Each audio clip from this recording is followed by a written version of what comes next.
an unfortunate one. But anyway, Senator Sherman. Thank you, Mr. Chairman. Thank you for holding this hearing. I thank our witnesses. And, we're in a brave new world here. It reminds me a little of that movie 2001 where, it started out, man and machines, and the machines took over.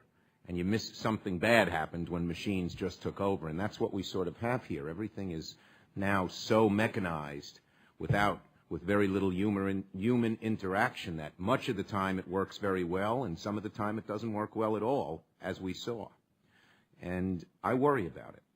I worry that we let the technology get too far ahead of us, and I am hopeful that the solution you've posed solves it, but I have a feeling we're going to have other kinds of problems because everything is so new and everything is so quick, and there's, as you say, these machines are very smart and very dumb. Okay, and it's good to see both of you here together, the two agencies cooperating, but I do think there's a problem there, too. This started in the futures markets, with one of these indexed things. And we have the circuit breakers imposed in the equities markets, but not in the futures markets. What kind of coordination is there? Because I think most people agree that what started in futures spread to equities. What are you doing to deal with that kind of synapse? Because the indexes can cause problems in individual equities, and then we jump from the CFTC to the SEC. Senator, we do have these intermarket circuit breakers that were set up in the 80s. We're committed to take a look at those, take a look with the outside advisors, see whether the levels should be adjusted. So right now, if it's a 10% decline before a certain time, 2 and 2:30, it changes. But then the cross market stops. The index futures products close, the equity markets close, the index options close, everything closes for the 30-minute or hour, depending upon the time of the day. We're going to take a look at that very closely. Do you think that what happened this time? What happened this time... Circuit breaker didn't stop things from crossing from the future. It wasn't triggered because the market had not gone down 10%. So the question is whether... Got it. That's really what it is. So you've got to look at this and re-examine. Look, it's re-examined whether to change those levels. Right. Next question relates, it's a little along the lines of my opening remarks. Dark pools.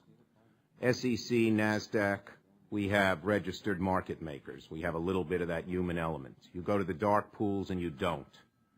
And I'm worried that this is a potential area for problems because by nature they're dark. Now, obviously, they give an advantage. Somebody wants to hide what they're doing, hide not in a pejorative way, but not reveal to the market that they're making a large purchase. I understand that. But it also may create problems that we don't know about.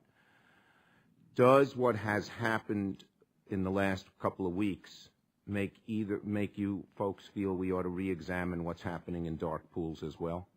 Absolutely. And as you know, we've proposed requiring that dark pools make their orders available for the public so that we don't end up with But when?